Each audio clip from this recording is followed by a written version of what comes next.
All right, we are Zoom recording now, and we are ready to go with the show.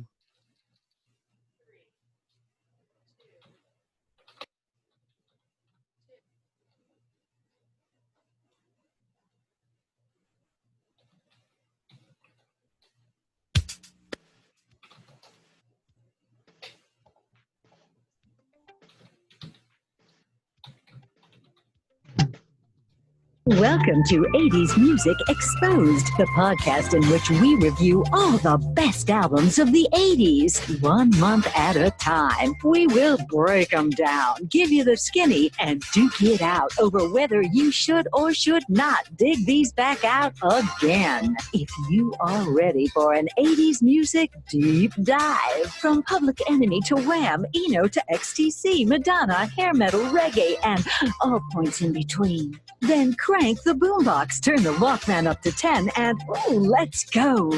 Now, from the kitchen, Chris and Henry. Hello, Henry. We're back again. Hey, welcome to 80s Music Exposed, the sequel. Are we doing this? Unfiltered, unhinged, part one, I love it. ultra exposed. Hello, Instagram. I don't know. There's too many things going on at once, but we are recording this for YouTube, right, Henry? That's right. This is a YouTube, our second YouTube episode going up. Part one went up last week. A lot of folks watched it. We're real happy about that. And then you're doing something called Instagram Live. Yeah. I got this wild hair going to boot up Instagram and go live with it so that anybody who subscribes to us on Instagram at 80s374, by the way, will be able to see a live feed of us recording, and you might even catch snippets of us talking to each other.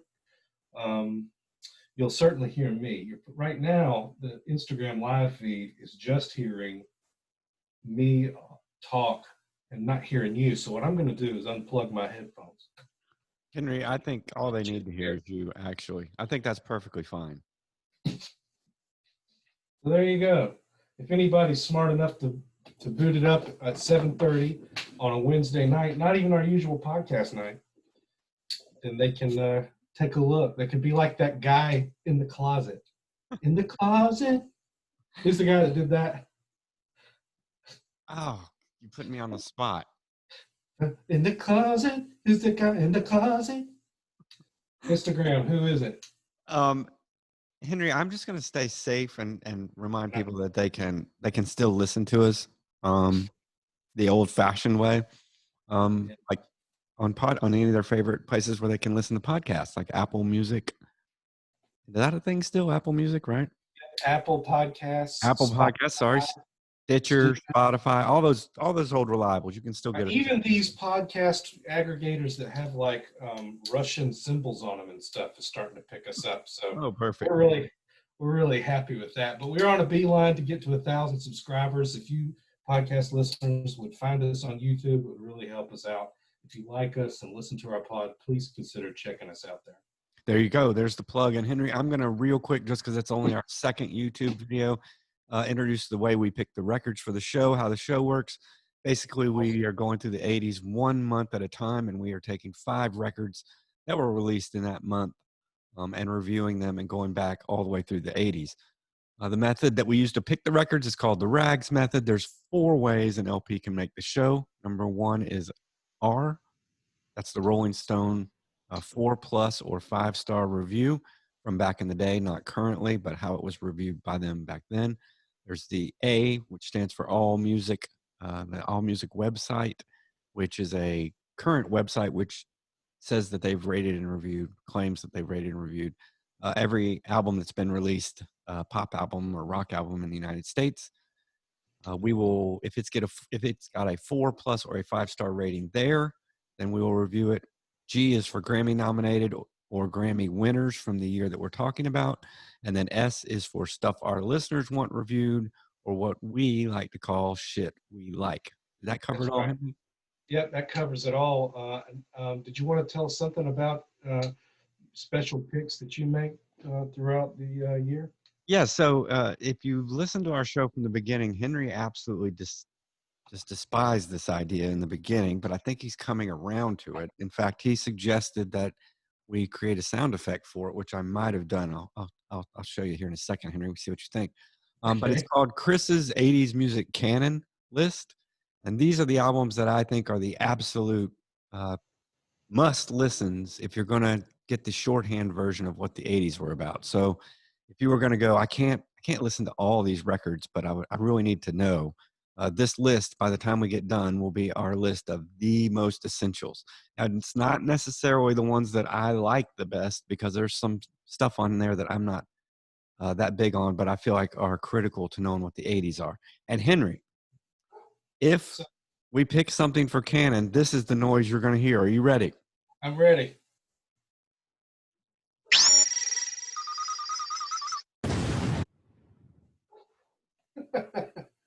It sounded like a fart.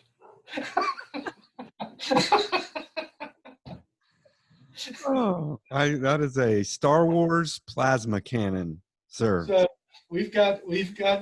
so when you hear that, the playlist will be added to. So right now it's called the 80s Canon and Chris of 80s Music Exposed podcast. Right now we've got a total of 282 songs loaded up. Wow. Okay. It's a full 18 hours of music. So if on a Saturday you wanted to boot it up, put it on shuffle, you'll get a pretty good representation of what Chris thinks is essential listening for 80s music. At least through June of 1982.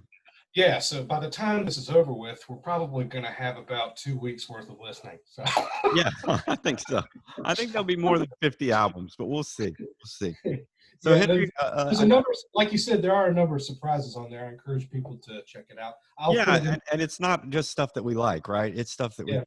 transcend for the So fact. we'll go in the playlist notes. Chris, I've got to figure out what's going on over here. So, Okay, take your time. Go for it. something's going on with the dog.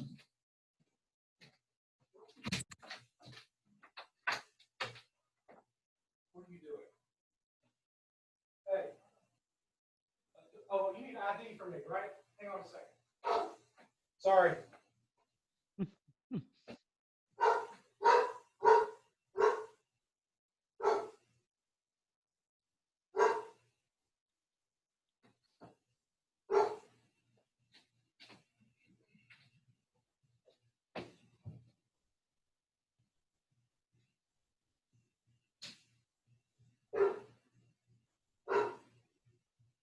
Got it?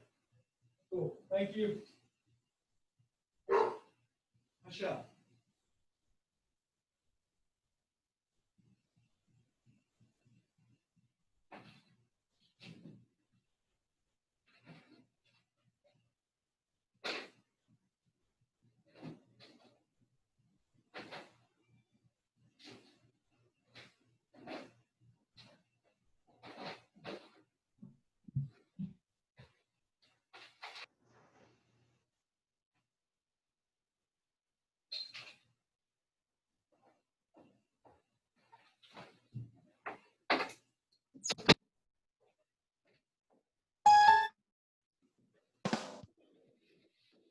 Sorry, she ordered a bunch of alcohol, and the guy needed ID, and she went up for a walk with the kid.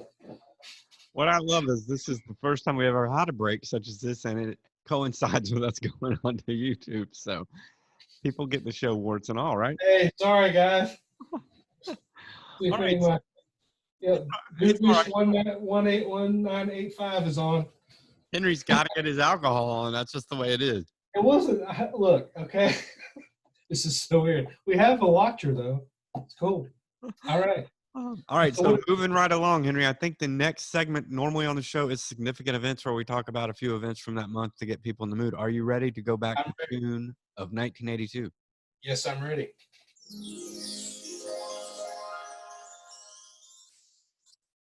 Here we are, Henry, and I have a special treat for you. What's that? Well, because I know both of us have massive, huge, fat cats in our lives. I saw that in June of 1982, the record weigh-in for a cat happened, and that cat still holds the current record to this day. Do you know how much that cat weighed? By the way, his name was Hemi, and he was from Australia. Hemi. Hemi, I Himmy. wonder if they spelled it like a Hemi, like a big Hemi I truck. did too. I thought of that too, but no, it's like Jimmy with an H. How much do you think that bad boy weighed? Oh gosh, I'll guess.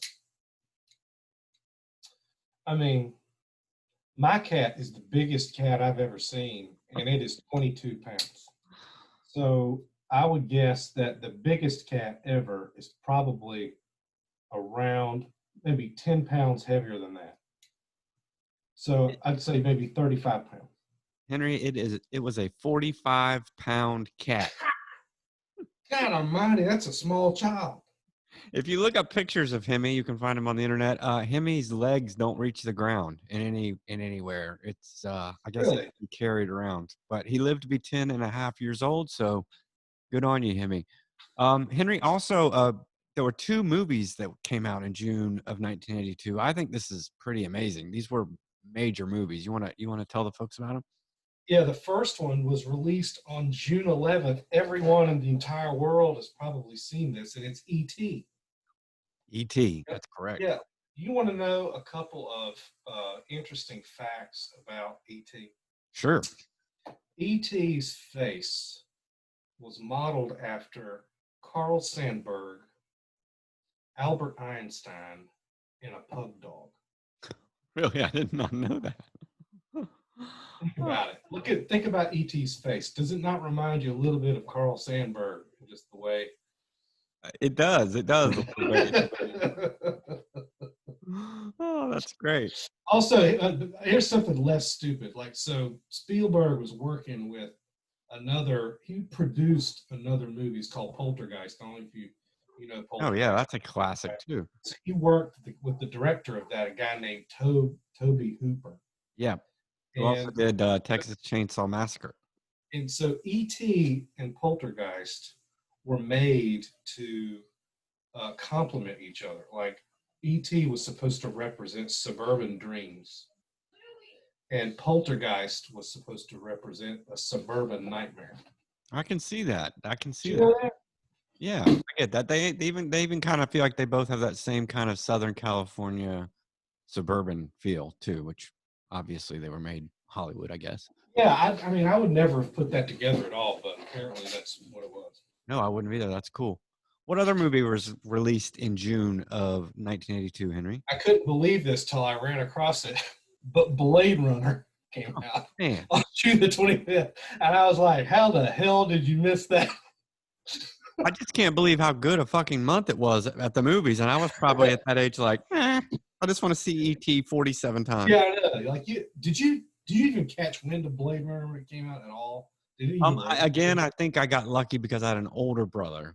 So yeah. I don't think I saw it at the theater though. I think he did and raved about it, but I wasn't cool enough. I literally was obsessed with, and I don't know if you remember this as being a phenomenon where you were, but at that point in time, it was a big deal how many times you went to the theater and saw a movie. So like, it was like street cred to say you saw Star Wars like 57 times. So I was trying to see E.T. as many times as possible just to rack up stats, which is weird. I don't know what that's about. And, not to move along from that, I know we want to talk about records, but I always put some kind of space thing on here. This was like number 4, the 4th time that Columbia went up in space, right? And everybody remembers about Columbia when it disintegrated back in 2000. What I love about this one is that, Henry, it's so insignificant to anybody but you that you even put in there that it's 28 flights before it disintegrated in 2003. That's the most memorable part of Flight 4. What other people don't care about the space shuttle. I don't know. I think we all thought of it as cool when it first happened and then awful when it blew up. But in between, it was kind of boring, right? It was just like a floating UPS truck. It's a big deal to me.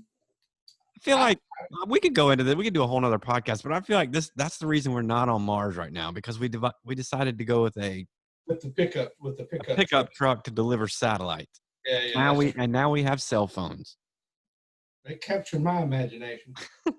Well, before I get too morose, I'm going to get us out of here and let's go review some records. What do you say? Sounds good.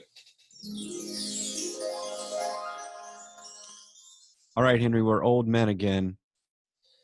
Boo. Perfect. But maybe we have a better, more mature take on albums. I know this album was one I heard a lot when I was a kid because my parents loved it. And it is by Fleetwood Mac. The album is called Mirage, and the song we're going to play is called Gypsy. Hey, Chris. Can you hear me? Yes, sir. Do you have a sound effect that can do like a phone ringing or anything? Like on the board? I don't. I can Okay, pick one up, though, for you. I'll make the sound with my mic. Brr, brr, brr. Hey, Stevie. It's Lindsey Buckingham. I just want to congratulate you on the success of your first solo album, Belladonna. I thought it was great. Thanks, Lindsey. I mean, yours went up to like number 32. That's not terrible. Well, whatever. It's clear that the world prefers like your ethereal sweetness to my neurotic, anxious weirdness, right? I mean, Tom Petty and Don Henley like you better. How's your boyfriend, Jimmy Iovine? Oh, I see where this is He's going. good. He's good. Do you want to record a pop record now with Fleetwood Mac? Maybe make some money? Sure. Insane. That's how the record started in my mind. That's how they decided to make it. I would have been shocked if they even talked on the phone at that point. And to tell you the truth, I know. Lindsay's fragile ego had to just be completely obliterated by her success of her album. Isn't that awful? Like, And let's you know be that frank. hurt.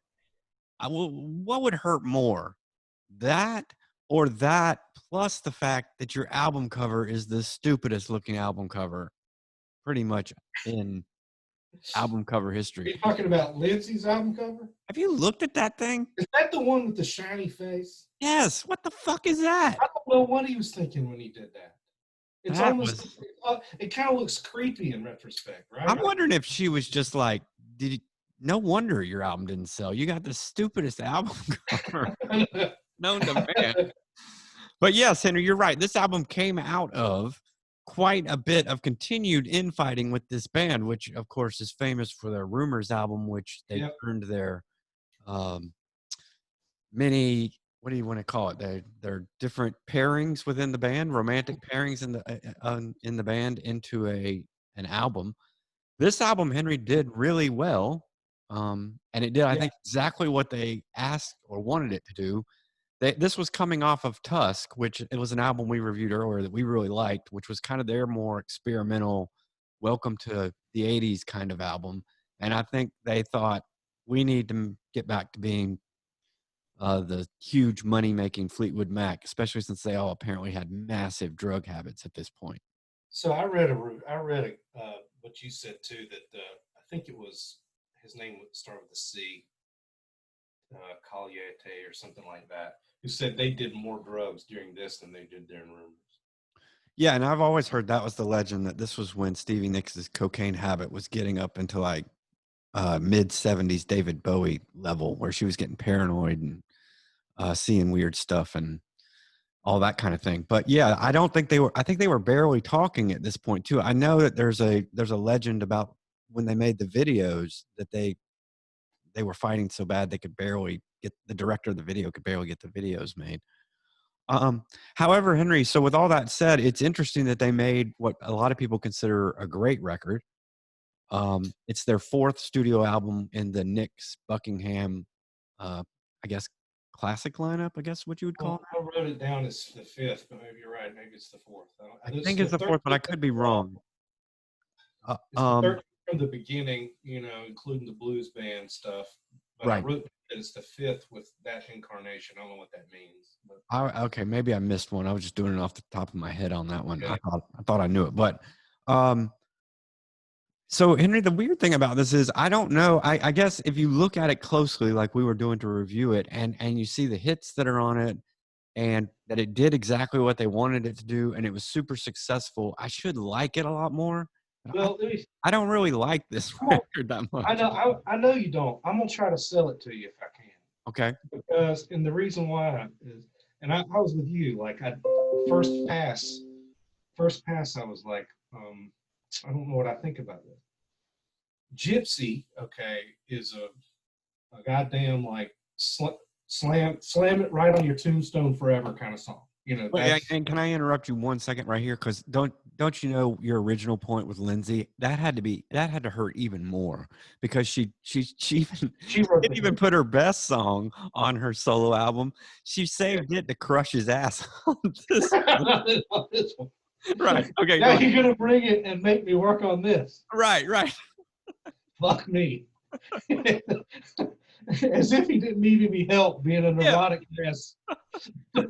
I don't want to change the subject, but if you guys should, if you're googling around, go on YouTube and look at some interviews from 1982. And look how addled these motherfuckers look. Like when they're doing, like they had some outtakes from like MTV stuff, like where they're supposed to say, "Congratulations, 1 year anniversary, MTV," and Lindsey Buckingham is like big hair, big curly hair, like twitchy, weird, like looking around, all that shit. Anyway, so That's the way I like my Mac. Anyway. Go ahead. and that's the thing. Is like this record. It was what it's supposed to be. So Gypsy is like a big hit. Hold Me, the big hit. To me, it's like it's still it's a different kind of fuck you. To me, like it's like, yes, we do pop songs, but we do them better than anyone you've ever heard of in your motherfucking life. Right. Right after being in Tusk, it's still, the whole record looks to the past, but being in it's very subtle in its in staying in the present. In 1982, they were stable, like despite their shit, right? There was so much talent in the band, and despite all this interpersonal bullshit, they were relative to 1982 without sounding forced at all. No, you're Yeah. right, and I and in a weird way, I agree with all that. I think Yeah. there's 2 points that I have that for me that kind of sway it the other way. The first one is I do think that this record is mostly held together by Christine McVie or McVie. I never know how to say that. See, and that's the fucked up thing about it, because she's my least favorite person in the band. Well, that was I don't like her much at all. So that kind of hurt it for me. But she did hold this together, I think, because I do think what you're hearing on the Lindsey Yeah. Buckingham songs is, man, I just put out this super arty record. We did Tusk, which was super arty, and you fuckers don't like it, so fuck it. I'll just write pop songs. Right, and by the way, they'll be great. Well, yeah, but I don't know that he cared that much, but I know Christine McVie did. The second thing, Henry, and this is my essential point of the whole boiling it down, because I love Rumors, by the way. I think Rumors is great. The difference to me in this album and Rumors, which I think this album is trying to be Rumors Part 2, is the emotional content. Everything you said is still there. They are still awesome. Though the emotional content is just not there, because with Rumors, they were all like breaking up with each other, and they all cared, and they knew they had this great product, but could they get along and all that. By this one, they don't give a fuck about each other anymore. No, They're no, just like, they're looking in other places. yeah, it's kind of like that famous, and this famous to us, but that the last Ride record of the Ride era called Tarantula, which we were big fans of this band called Ride, and they got to the point where they couldn't even be in the studio together, so they made an album like 4 separate dudes. That's the one with the gun at the point of it. Yes, and going back and listening at it, I kind of like it, but at the time we were like, oh god, that's such dysfunction. But the dysfunction didn't really hurt them on, I guess, as much as I would have, as much as I would have liked it to have hurt them. I want this album to be really bad, and it's not. It's pretty good, but it's just not. I don't know. There's something about it that I don't like. Christine McVie seems like the kind of person I'd want to know, but maybe not hear her sing any of the song. Like, for whatever reason, she tends to schmaltz up and they love her. Like Lindsey Buckingham loves her. Did a solo record with her just a few years ago before I got kicked out. I stick around for the song despite her most of the time, because I want to hear that sweet harmony that or that sweet chorus that she does with Buckingham. It's this record. I would just say, like you probably say, it is good. I would just say it's delicate and it's traditional, right? And a little subdued in its See, way. that's another thing that's always bothered me about this record, because I feel like they were always a great like AOR rock band, Yeah. and this thing already sounds like they're heading towards Starbucks land. Well, Like it's so kind of like light and airy, which I don't understand why, because at this point they were not light and airy people. But also, Henry, I wanted to read this quote about the name Mirage. I hadn't really thought about it, but I found this quote from a writer who said, "Mirage is called Mirage because it is the illusion of a band you are hearing, not the full-throated beast that you heard on Rumors." And that really makes sense to me, like sums it up to me in a nutshell. wow. If you don't look at it too close, this is a great record. But if you start digging, this is not Rumors. It's headed toward Tango in the Night. Yes, and worse after that. So You could start making some pretty hard, harsh judgments of Fleetwood Mac. that's right. Roundabout is when things start to really get questionable. So Henry, I'm going to introduce a third rating for my rating system. I'm going to call Not it. only do we have a canon, but now you get to do a third rating. I'm going to call this a thumbs sideways. This is kind of a. I don't dislike it. How can you say it's a terrible record? But I can't give it a thumbs up. I will say this: I give it a thumbs up, but I will say that if you really want to, the album that is on our podcast list or playlist has some outtakes and early versions. If you go in and listen to Empire State, the early version of that song, you'll be like, this is Tusk. What could this record have been if they had just allowed themselves to go even further? I would say that Fleetwood Mac probably would not have ended up being famous if Lindsey Buckingham had had his way on this album. Yeah, and maybe it always taints something in my mind because of the artistic credibility. Because I feel like they totally sold out on purpose on this. Like Mick Fleetwood never could keep money ever, even to this day. He's like, dude, I gotta have some cash. They all want hit, yeah. Yeah, I got some hits. That's part of the reason when they recorded it where they did. I understand is because of some kind of tax haven for him. Oh man, that if you read Chateau, some shit, whatever it was. Yeah, if you read some in-depth biographies about it, he just does dumb shit with money. I mean, just like awful shit. So, but Henry, okay, so you're going to give this a thumbs up, I assume? Thumbs up from me. Thumbs sideways from you are first. Yeah, sideways. So, all right, Henry, tell us about our next record. The next record we're going to consider is from George Strait. The album that we listened to was called Straight from the Heart. We're going to play part of a song called Amarillo by Morning.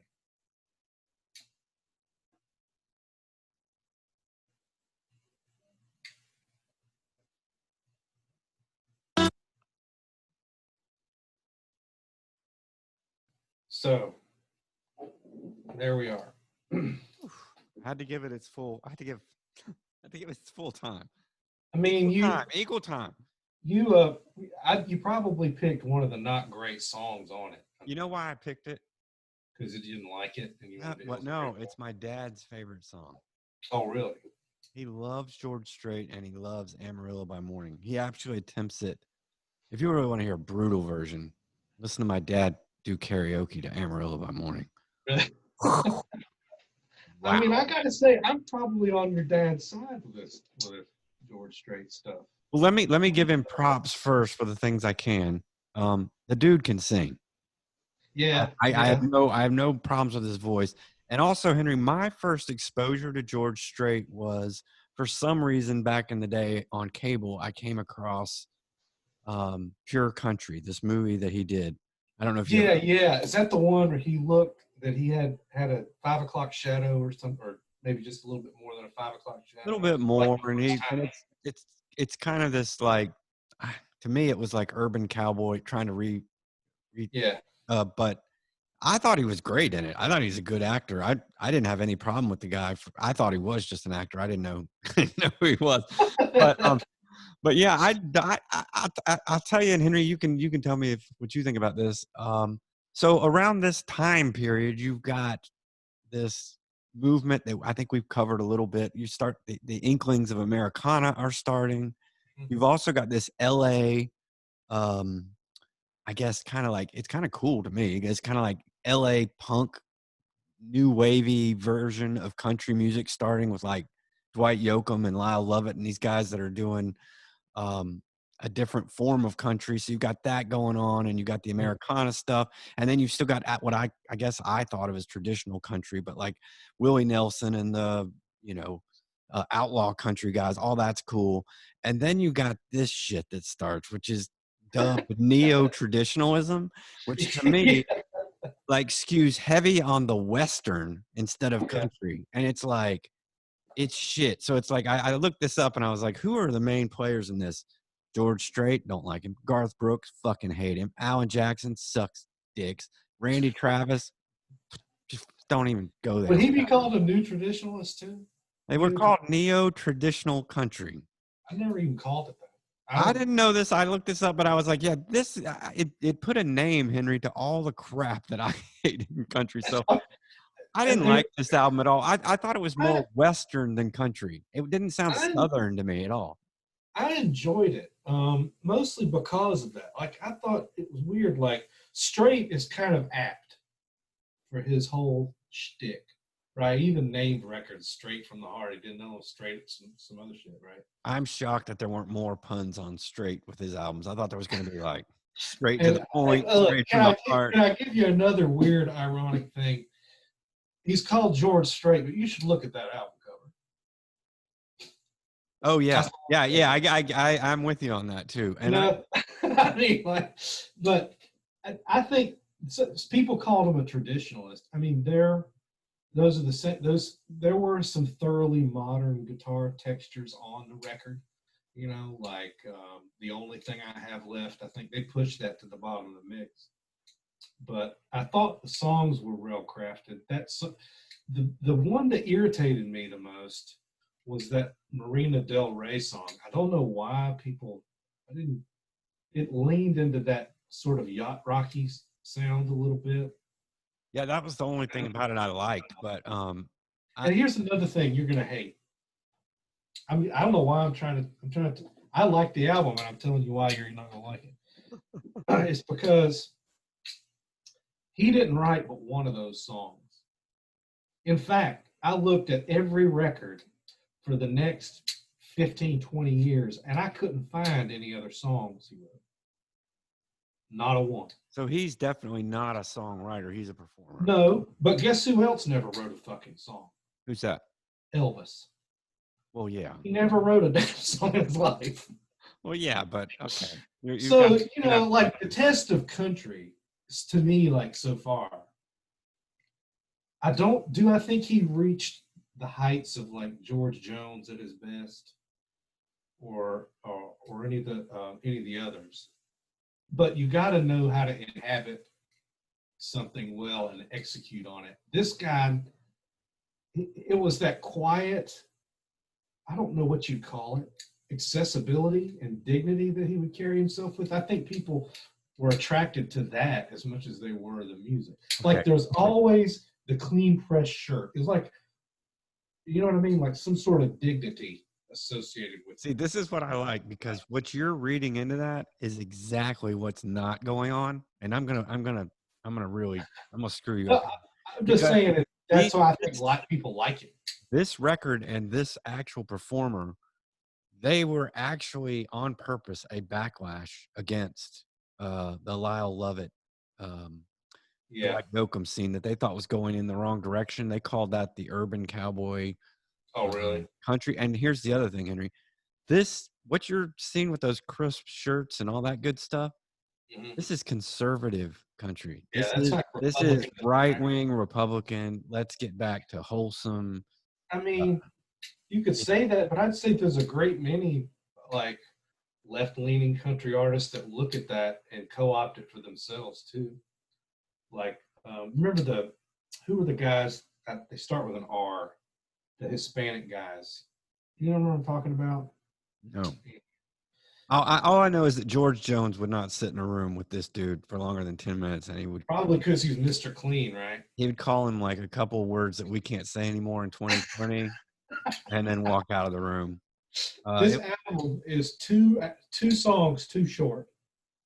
I found it to be, how many songs are on it? It's like, well, the whole record clocks in at 28 minutes. I haven't counted. Yeah, I find it to be 28 minutes too long. That's the longest 28 minutes I've spent in a long time. Anyway, I had a very classy experience with George Strait. I did not attach any of the conservative leanings to his image, but I can totally see where you're coming from. And boy, his teeth are white. I'll tell They you sure are. He's a good-looking straight. Thumbs up for me. Thumbs down from Chris. Thumbs down for me. Oh, Henry, I hear that clicking again somewhere in your mic. Really? Yes. Are you clicking something with your hand? Might be my glasses. That's it. That's it. I hear that clicking. Sorry. You are driving me insane with the clicking. You couldn't see it. It was down I couldn't here. see it. I didn't know if it was what it was, but So I should fiddle with like silly putty. there you go. There you go. Sorry. Yeah, so I'm going to give this one a thumbs down. Henry's going to give it a thumbs up. I have no idea why. You did not convince me at all, but we'll see. I didn't think I would, but I just wanted to have my say. You know what? Honestly, I don't think you convinced yourself. I think you really don't like that record. I just liked it. I enjoyed it. I'll take you at your word. I don't know. I'm still not convinced. The next record we're going to listen to is by Billy Joel. The album is called The Nylon Curtain. And Henry, I forget to do this sometimes, but let me quickly recap. The Fleetwood Mac Mirage album was a Rolling Stone 4-star record. I also put it in the category of stuff we like. Yeah. The George Strait album, believe it or not, is an all-music 5-star record. All music, don't lie. Oh yeah, they don't lie. They know exactly what they're talking about. This record by Billy Joel called The Nylon Curtain is a Rolling Stone 4-star record, and the song we're going to play is called Pressure.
All right, Henry. So that I remember both hits off this album as a kid. I very clearly have memories of listening to Allentown. For sure. On the radio and seeing the video at my grandparents' house in Red Springs, North Carolina. That was a big video. Yeah, that was on all the time. And I guess Pressure was as well. That was kind of like an arty video kind of thing. So this is Billy Joel. Our last look at Billy Joel was Glass Houses. We ripped it. Right. Pretty hard. We did. So on this one, I found like he was actually trying, right? I think this was his attempt at trying to make a serious album. Yes, I think he would even say this is his biggest attempt of all So, time. This was his shot at making a. so I was expecting. So the thing is, I'm expecting something lesser, just getting into it to begin with. To be honest with you, so So you're saying you didn't have high hopes when you right, first. right, right. So the album impressed me on a surface level, but still have to say it's because I know that he's trying. I guess if you listen to several songs on it, it's blatant Beatlesisms, in it. Like it's not just a nod. It's almost like he's taken so many elements of the Beatles on and a couple of songs. It's a little off-putting, you know. I actually, Henry, was shocked by that. I didn't remember that being there, but in a way, I kind of liked it because it made me think that he could do something a little bit different than what he But that, normally did. But of course, he was just copying the Beatles. But yeah, but let me try to make a defense of that real quick. John Lennon had just died. yeah. And in all honesty, Henry, if you had switched this album with I guess I can't remember the last. What's the last Paul McCartney album we reviewed called? Oh, Uh, I'd have to go back. was it just Paul McCartney 4 or something like that? Whatever it was. It's the Uh, one with Ebony and Ivory on it. yeah, this album is a better Paul McCartney solo record than the Paul McCartney solo record, in my opinion. So I got to give him props on that. He did a really good job of copying the Beatles. I wanted to give him a lot of credit, like you did too, because he's really trying here. And this is sort of it's kind of cool because it's sort of a concept record, but not. But it's Yeah, all about like Reagan era or the starting of the Reagan yeah. era. And Um, and and Alan he Townsend, said it's about the generation that was the first generation that came after the baby boomers that wasn't going to do as well as their parents, um, which is kind of cool. I just felt like he was reaching further than his ability because I don't know that I commend him for all that, but I don't think it's yeah, that great. I think we're landing in same, almost the same place with this, on the same sand bunker. It's like, and if you listen to like that Scandinavian Skies song, Right. it's very adventurous, Yes. like that song, but it's completely at odds with the whole rest of the record. Right. It doesn't really fit. Right. And so the only thing that I can say is that I just don't think Billy Joel is that kind of musician. I don't No, think and he's it's really weird because I feel like he almost has a problem with his own talent because the kind of songs that he's super great at writing, I don't think he feels like those are. I think he feels like those are more throwaways, and this yeah. was his attempt at serious music. And Mhm. I feel the other way. I feel like he's much better at writing, you know, Uptown Girl, those type songs, Yeah, than doing but this. but Allentown turned out really good. Mhm.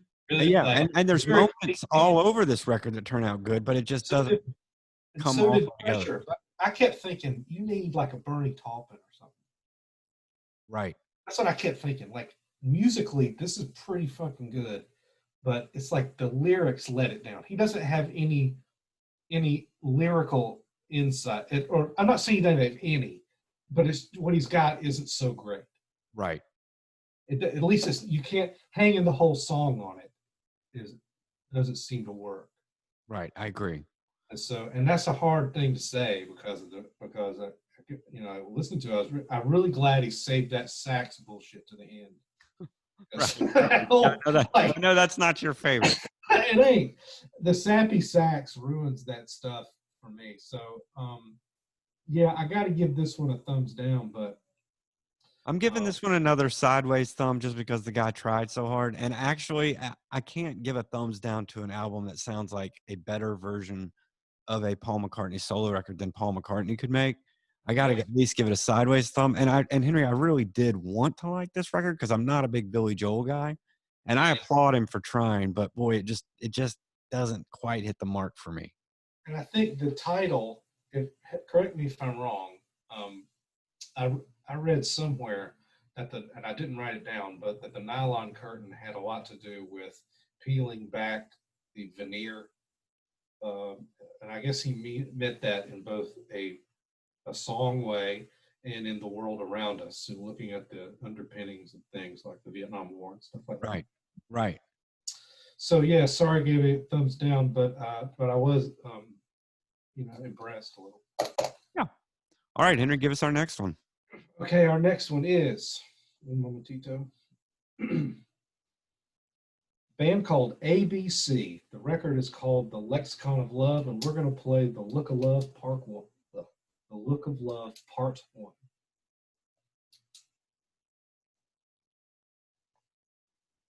I wanted to try a full stop there.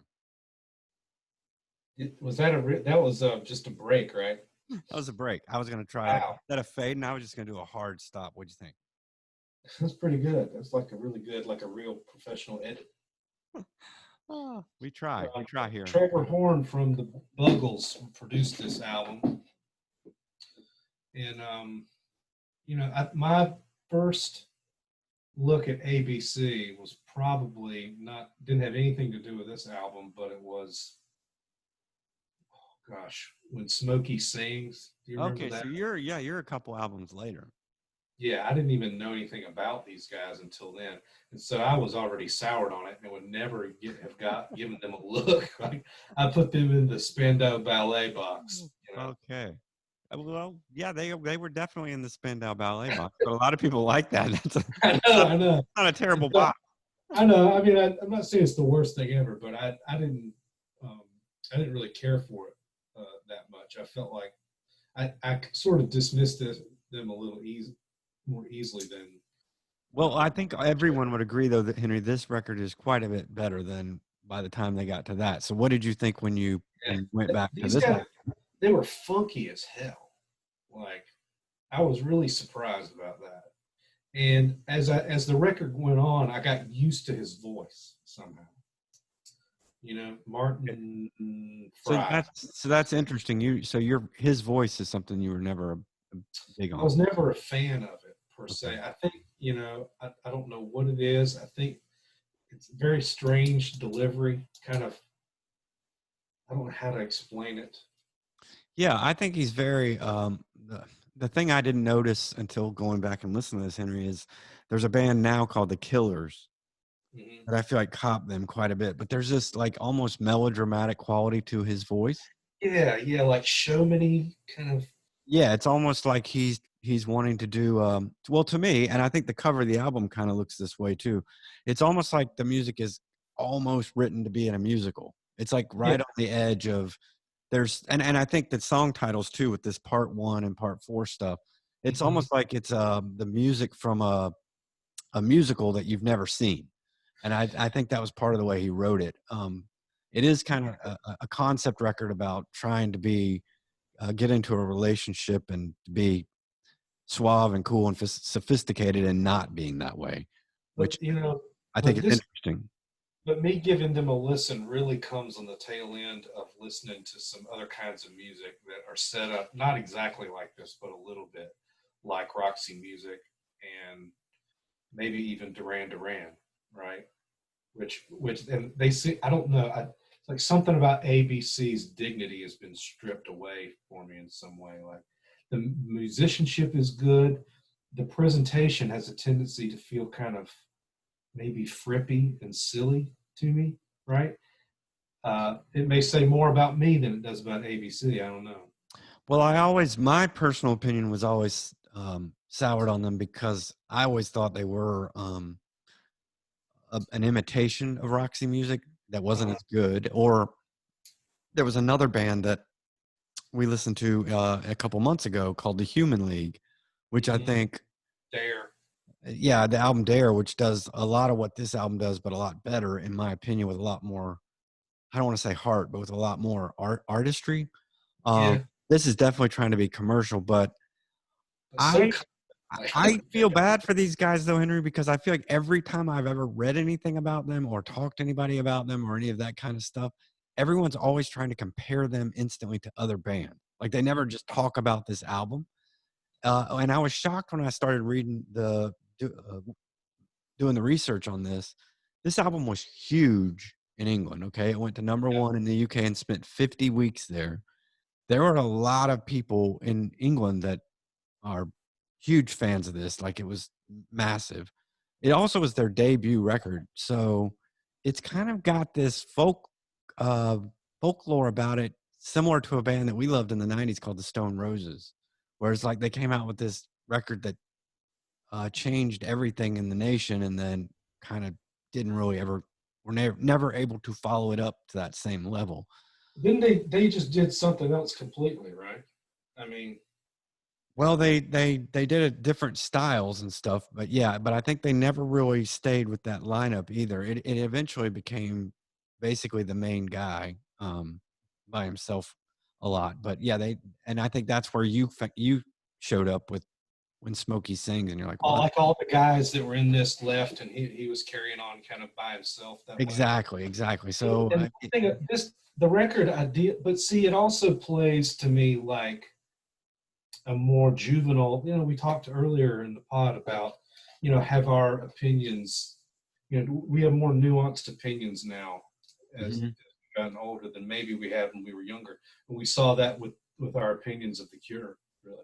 Well, I was actually hoping, Henry, that I would like it better now, but it just comes up short to me a little bit. Yeah, it idealizes like love and romance times 10. And although that's it's a fun aspiration, right? At my age now, it's just kind of overt and more goofily happy. And so, although I can accept that from my sad music, I can accept that from, Robert Smith. The music doesn't really resonate with me, even though I can look at the musicianship and think it was good. It just doesn't resonate with me emotionally. Well, I had to rack my brain on this one, Henry. I had to really sit with it a lot. I looking at it, stepping back and looking at it, I just had to.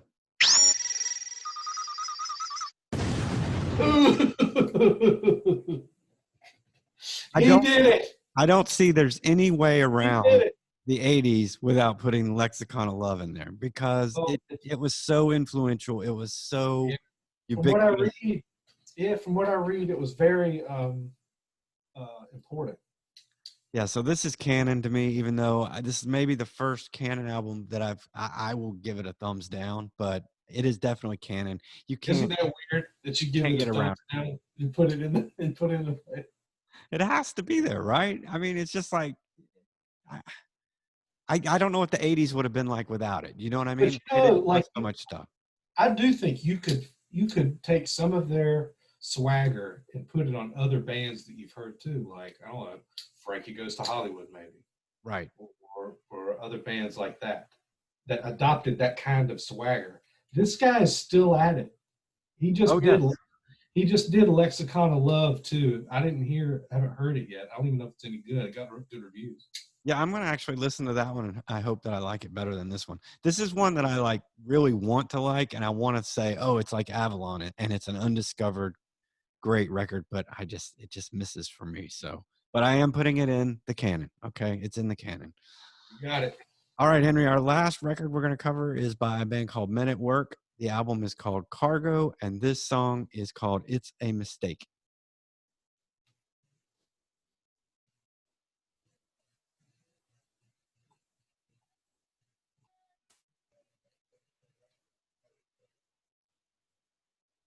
All right, that was It's a Mistake by Men at Work.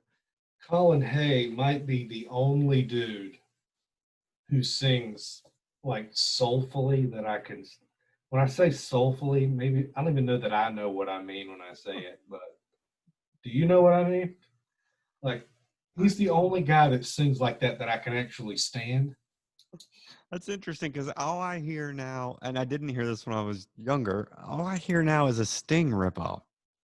Dude, I wrote Police Light. That's what this is. I think we might have kind of said that with the last record, but this one really is to me like. We made it to canon list last time. Yeah, I just feel like this one is too much Police Light. It's just like there's no substance to it at all. But listening to it, listening to that song right there through the headphones, it is pure radio rock, early 80s magic. I mean, there is nothing wrong with that sound, and there's nothing wrong. I mean, it's pristine, but there's just no weight to it. And I think Henry, it's actually, I just noticed this is kind of my theme for the entire episode. All of these records tried to get to a certain place, and I feel like they all, in their own way, came up a little bit short. Interesting. Yeah. This record should be, under by all accounts, better than the last one.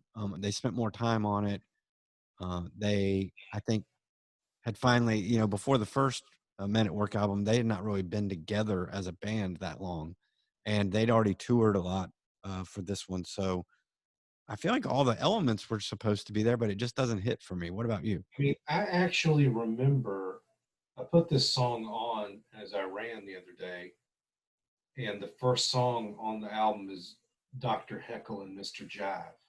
Right, And I had not heard that song in at least 30 years. right.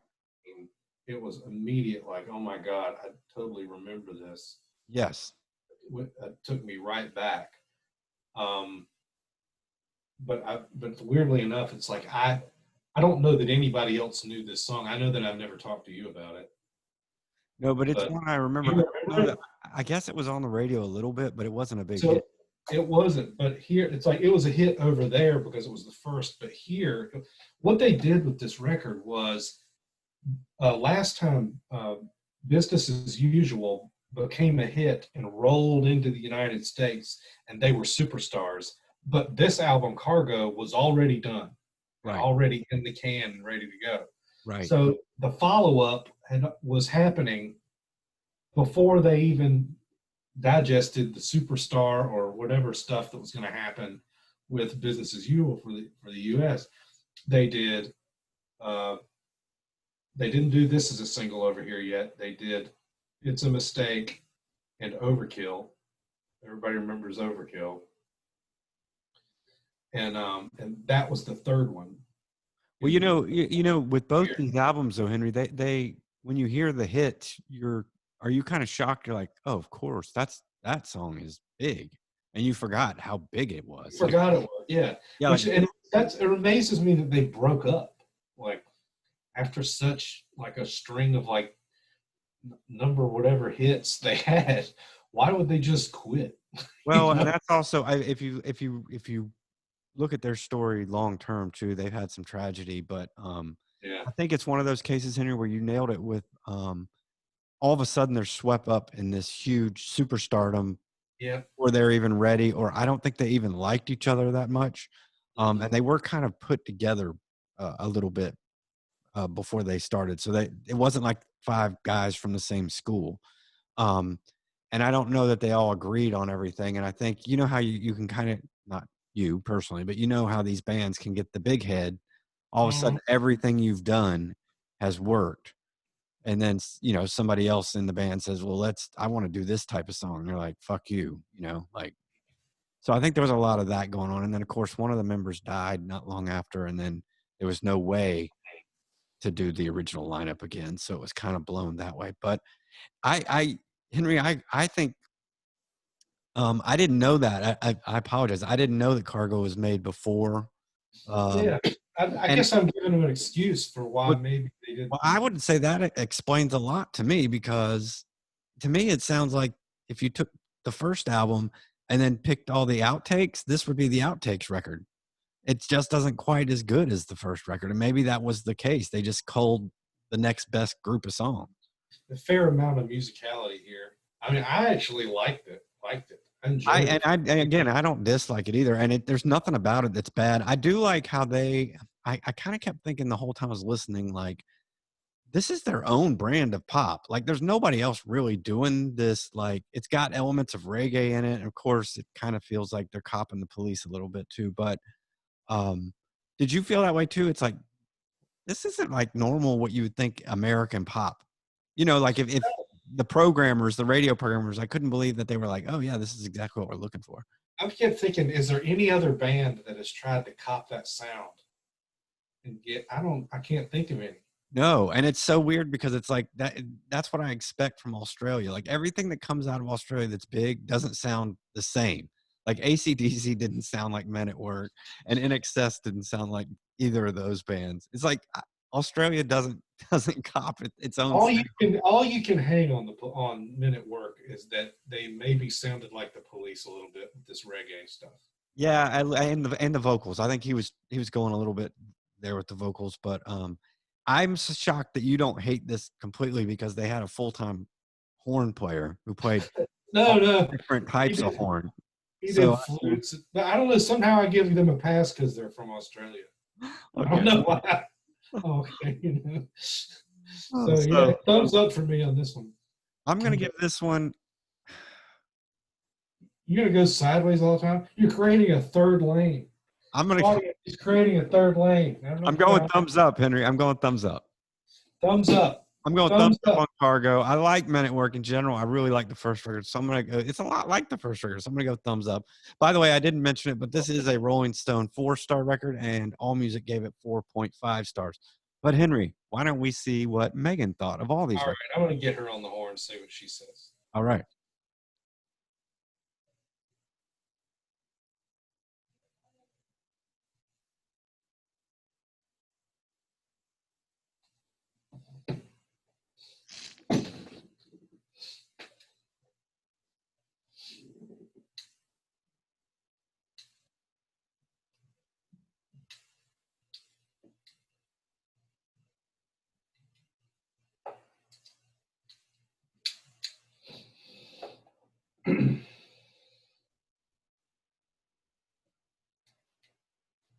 I almost went. This is the first episode. I almost went with no thumbs up, Henry.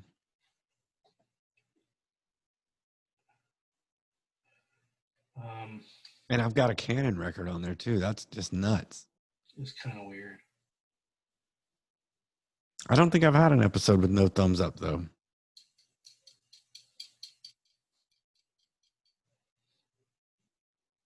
And you have to pick your favorite of these, by the way.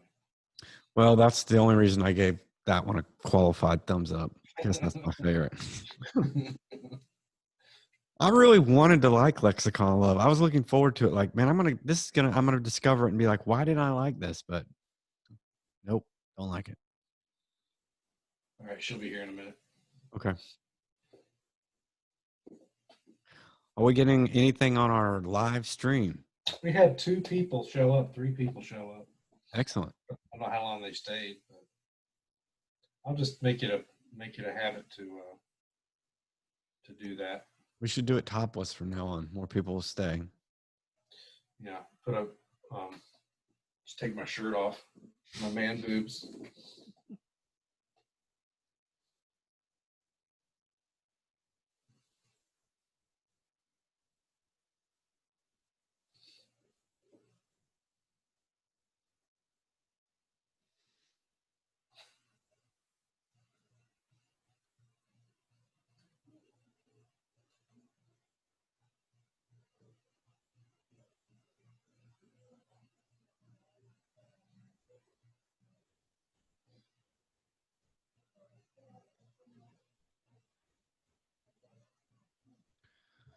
I'll have to get us we need to get some hold music. I probably should put this on and rather than do it sideways like this, do it up like this. I don't think anything will post to Instagram very good that way. Stupid decision on my part. I think if we have these long areas where there's nothing said that's important, you can edit that out. Yeah. Yeah, I can edit it out.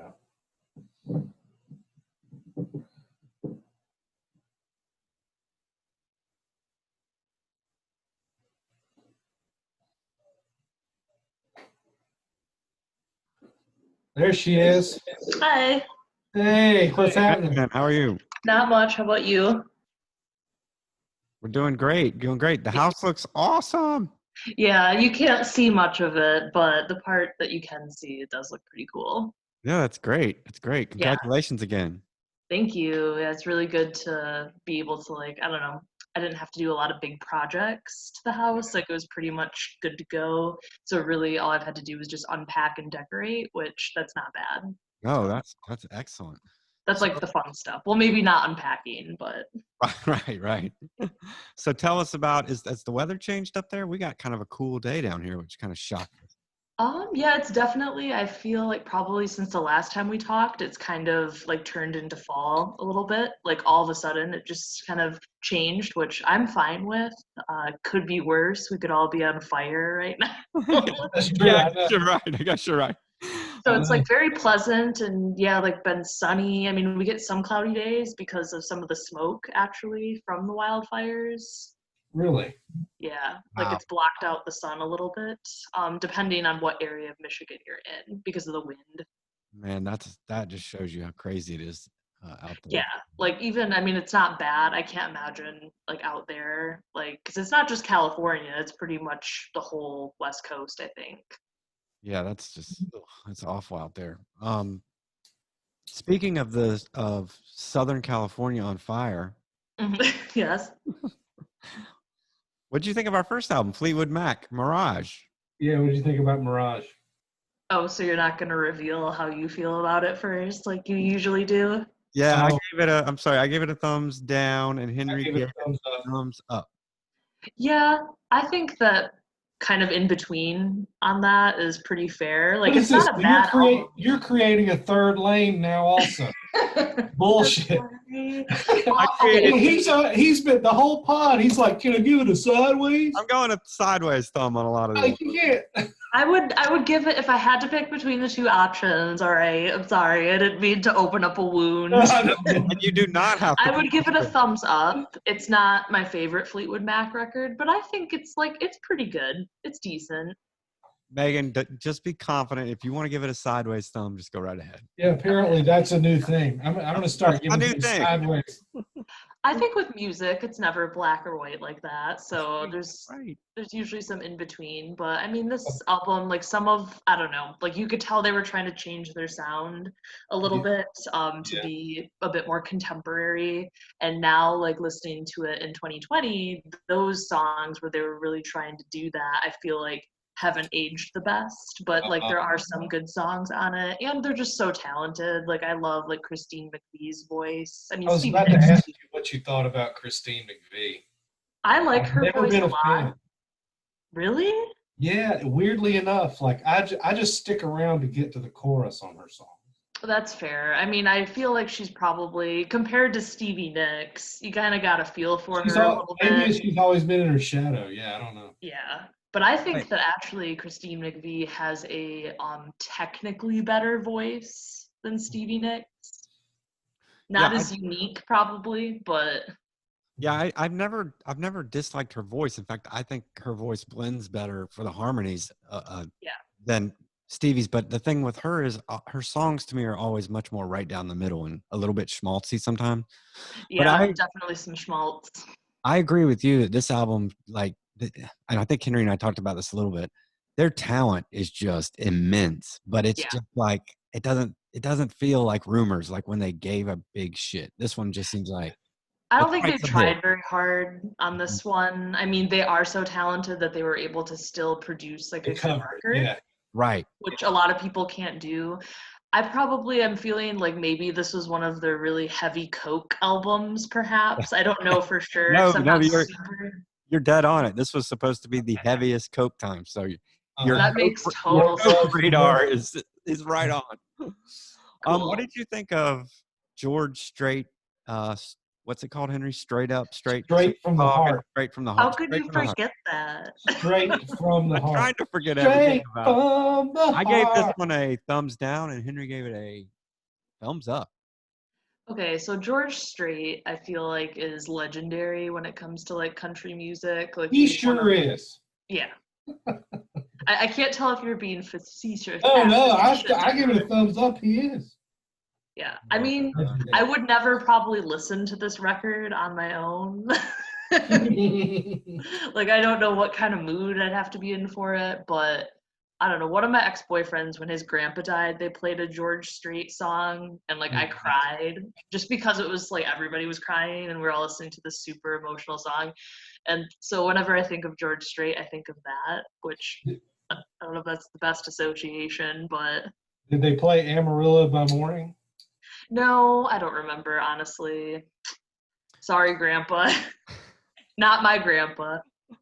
I'm not even going to comment on this record. I can't stand it. Billy Joel's The Nylon Curtain. I gave it a sideways thumb, and Henry gave it a thumbs down. I knew Henry wouldn't like this record. Like, you don't seem like a huge Billy Joel guy. I'm not a huge Billy, but I really gave it a shot, Megan. Yeah. I did. I You tried. wanted to like it. I did. I gave it a lot. I feel like he needs a Bernie Taupin or something. Yeah, I feel like this record is just kind of blah. Like, it's, Mhm. again, super talented artist, so I don't think he Yeah. could put out a total shit record. Yeah. Maybe he could. I don't know. I like Billy Joel. Actually, sometimes like his vocals kind of remind me of the Beatles a little bit. Yeah, I think That's this one good. that was kind of the gist on this one. Yeah, Yeah, like so he has a really good voice. but I He just tried looks to like make, a pig. I Like, did try. very unfortunate looking person. I did try to make an excuse for him though, because maybe, just maybe, he did write this as a tribute to John Lennon, who just passed away. So that was the reason for the Beatles. That would Thing. make sense because like some of the vocals sometimes like that sounds like John Lennon. Like that doesn't even sound like Billy Joel. Yeah, I was shocked because I haven't really listened to this in a long time. I was like, holy shit, this is like a Beatles tribute record at times. But Yeah, which is kind of cool because he did it in his own way. So I mean, also by a guy that looks like a pig. yeah. I never even- Hey, he did fine. He Yeah, he did, he married did. Christy Brinkley, so He did totally fine. Yeah, you're right. yeah, he survived. The next one was ABC's The Lexicon of Love. I put it in my canon, my 80s Yeah. canon, but I didn't give it a thumbs up. I don't like it, but I think I think you have to listen to it for the 80s. Henry gave it a thumbs down as well. Yeah, I think I would give this record a thumbs up. I mean, it's not, it kind of has the same sound. Like the songs don't really, like there's no like standouts. They all kind of blend together. They didn't really, I feel like they kind of had one mold and they didn't break from it very much. Like it was very new wave, or if I would consider, or would they be like new romantics? That's interesting because I think it's considered new romantic too. Yeah, I think it's more that than new wave. Okay. I like it, but it doesn't really stand out to me necessarily. And I think he has a really good voice. I think it's Martin Fry. Right. Yeah. And you're right. I think coming on the heels of Avalon, I think we all were like, or at least I was like going, I hope I missed this and it's like Avalon. Like I wanted it to be better. Yeah. So did I, because I Same. listened to OMD and I was like, the first OMD record was like, Yeah. that was like, oh shit. And so I'm thinking, I came into ABC when it was like, when Smokey sings, like, Yeah. and I'm thinking, ugh, is this going to be good? But then it was like, just anyway, you'll hear It about wore out fast. Yeah. The schmaltzy, I'm a British, like the blue-eyed Yeah. soul kind of thing. I don't Yeah. know. It was just Okay. okay. Our last record is Men at Work's Cargo. I gave it a thumbs up because I hadn't given any of the others a thumbs up yet. And I just, In a sour mood. yeah, maybe. I don't know. I don't know what the problem is. But and Henry, I think you gave it a thumbs up as well, right? Yes. This is a great record, if not just for Overkill. Like, I love that song. Mhm. Yeah. That's such a good song. But when I was looking up this album earlier, it said on Wikipedia it was released in 1983. Yeah, Really? I saw that as well. And I think All Music has it as 1982. So It doesn't, like, I think it's fine either way. I just saw them like, oh, 83? Because I feel like it was an 82. I don't know why, but that just sounds right to me. Like, and Henry brought up, and I didn't really realize this. Henry brought up that this whole record was pretty much done with the first batch of songs, and they got huge, and then they just popped it out. So mhm. that sounds more like 82 to me. But I think the reason I kind of had to be forced into the thumbs up is because to me it does now sound like, and I like it, but it sounds like a lot of B-sides to the first record. Like the first record still sounds better to me, and the singles on this are great. I mean, you listen to those in headphones, you're like, there's nothing wrong with these. But overall, I think the first record to me sounds just like they picked these and they were like, here are the A songs and here are the B songs. You know, Yeah, we have some leftovers. yeah, we had leftovers, right? Mhm. Potluck dinner tonight. Yeah. The hits on this one weren't as urgent as the first record. That's Yeah, I would say probably not as like iconic or whatever word you want to use because they're just so associated with Down Under. I think that's the name of that song. Right. Isn't that the one you said you didn't like, right?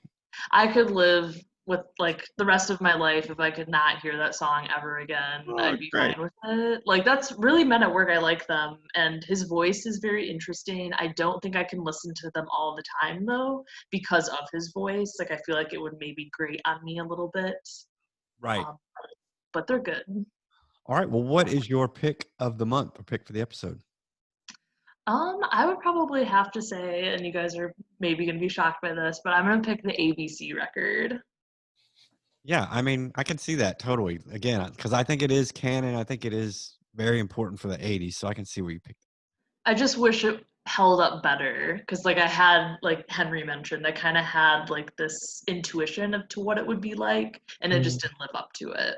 No, it's like we're all holding it to a higher standard than it. Well, compared to last week, I feel like or last month, I should say, the last month we discussed, like, I mean, you had Avalon, which is like a perfect record. So this batch, I feel like not as stellar, but Right. You can't live up to that. I mean, yeah. So what are you gonna do? But what about you guys? What are your picks? Oof. I haven't picked one yet because I don't think I liked any of these enough. I guess I'll go with Cargo. I think I'm going with Mirage. Really? Wow. I'm surprised. Yeah. Lindsey Buckingham's like my guy. So. Oh, he's got a hard Lindsey Buckingham fetish. He's had for a long time. Which is interesting because I feel like that's not a lane a lot of people pick. Henry was the guy all through the 90s when he would put a solo album out. He would try to convince all of us that it was good. Yeah, no. And then we'd listen You're to such a loyal fan. No, totally. But what happened though, like with Fleetwood Mac recently? Because he got kicked out of the band. Wow. Hopefully for the final time. Yeah, he had a heart attack. Look. He had a heart attack? Yeah, he had a heart attack and he was in the hospital. None of them would come see him in the hospital. That's pretty fucked up. Yeah, it's kind of, Yeah. I didn't know that. I didn't expect it to be that, but.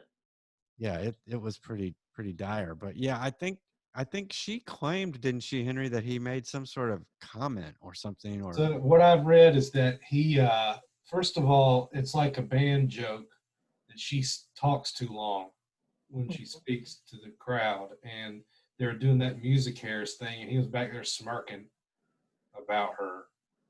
And he also said something about the intro music. Like, I don't know what he said, but they were playing Rhiannon, which is, I guess, one of her songs, maybe. Yes. Yeah, I would say so. And he had some smart ass thing to say about that. And Lindsey Buckingham thought everything was fine until Irving Azoff called him and said that Stevie wanted him out of the band.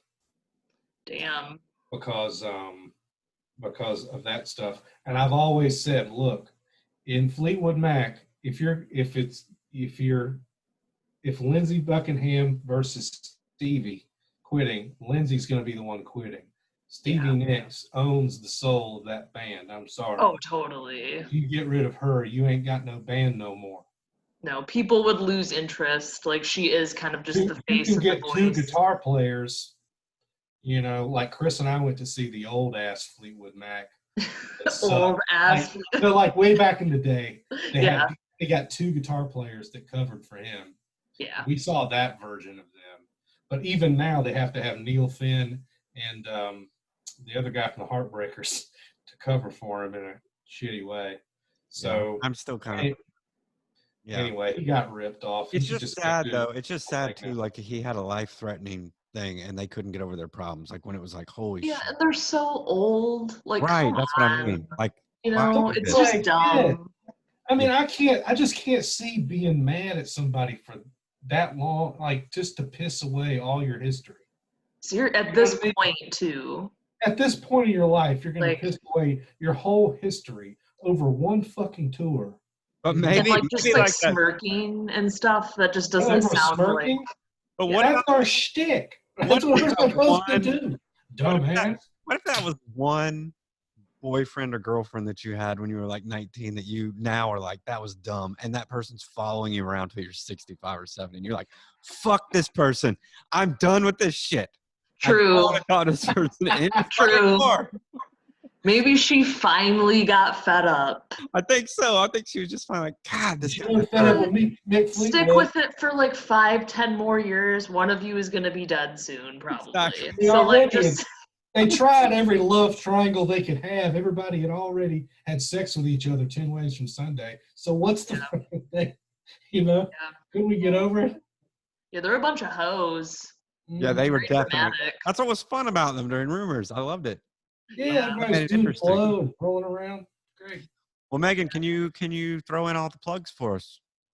Yes, absolutely. So we are 80s Music Exposed, and we're on Instagram at 80s374, Facebook at 80s Music Exposed, and then Twitter at 80s Exposed. And on YouTube, I'm assuming you can probably just look up 80s Music Exposed, perhaps. Yeah, that's right. 80s Music Exposed on YouTube. I finally got all our channel information in there, so we're searchable now. Cool. I will have to subscribe. That'll be very cool. Yeah, So, yeah. and then if you want to follow me, my name is Megan Maddox on Facebook, or Megan Therese, actually. Oh no, I revealed my full name. um, and then Bastards of Young 92 on Instagram. And I've made a couple new friends on Facebook that are followers or listeners, I should say, of the show. Awesome. Great. Yeah. So Hello, new it's pretty friends. cool. Yeah. Hello. Maybe before the next show, Henry will explain to me what subscribing to YouTube means. So stay tuned to that. All right. Sounds good. All right, Megan, we will talk to you next time. Thank you so much. Glad to have you on video. This is the first time we've Yeah, seen. it's good to see you. I know. Good to see you guys too. And our So- next episode is going to be a single album episode. So Megan's going to join us for the entire episode. Woohoo! I'm excited. It's a Springsteen one. So Yes, Nebraska that's by Bruce great. Springsteen. So we're all excited about that. All right, we'll Hell talk to you soon. all right. Bye, guys. Take care. Bye. Bye. Bye. All right, Henry. So we've already kind of given our picks of the picks. Yeah, of she wanted to hear what we had to say. We usually wait until she's gone to talk about that. Cool. That's weird that someone wanted to hear what we have to say. Actually, I'm glad to do it. if you like our show, if you like the records we're choosing, please rate and review us on iTunes. You can listen to us on Spotify and Stitcher. We mentioned that at the top of the show. My Twitter handle is @HankG, HankGee.